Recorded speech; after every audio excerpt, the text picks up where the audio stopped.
After years of speculation and months of hype, Samsung finally announced the flexible Galaxy Fold at the end of February. But then, at Mobile World Congress just a few days later, Huawei stole the spotlight from Samsung when it let a few people use and touch the Mate X. Meanwhile, the Galaxy Fold sat locked behind glass just a few booths away. But now, the Galaxy Fold is out of the box and ready to get bent. Featuring a massive 7.3-inch bendy display on the inside, the Galaxy Fold has a lot of room for activities.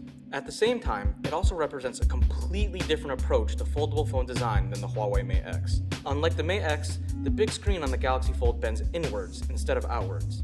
That means the Galaxy Fold screen has a smaller radius to work with, which does leave a small gap at the very center of the device. But more importantly, it means Samsung also had to duplicate a lot of tech. Because you can't see that big folding screen when it's closed, the Galaxy Fold also comes with a 4.6-inch cover screen on the outside, along with 2 batteries, 12 gigs of RAM, and a total of 6 cameras, 1 on the front, 2 on the inside, and 3 in back. That's a lot of tech to cram in one device, which is a big reason the Galaxy Fold is so damn thick. At just over 17mm, the Galaxy Fold is actually 3mm thicker than the original Galaxy S and more than twice the thickness of the Galaxy S10. And while you can still wedge the thing in a pocket, there's no mistaking that bulge, even if you don't wear skinny jeans. Also, trying to squeeze all those cameras in a single device means the Galaxy Fold has the weird distinction of being the first phone Samsung ever announced to feature a notch.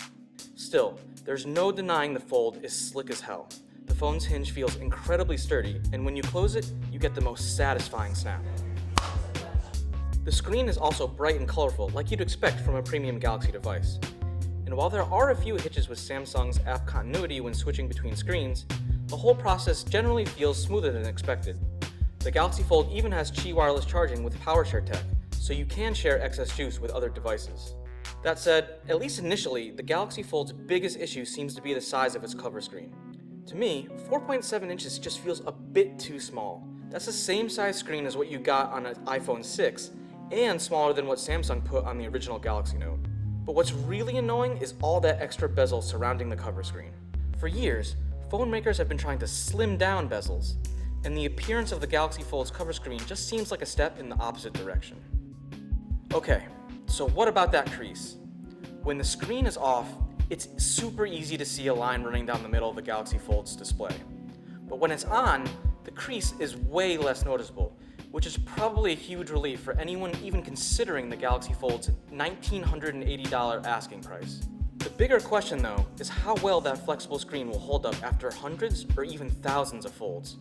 Right now, that's something we simply don't know. But after getting a small taste of the Galaxy Fold, the biggest surprise for me is that I'm actually kind of thinking about buying one. Now look, I know it might not be worth it, especially considering that price, but that's saying a lot more than I originally thought it would.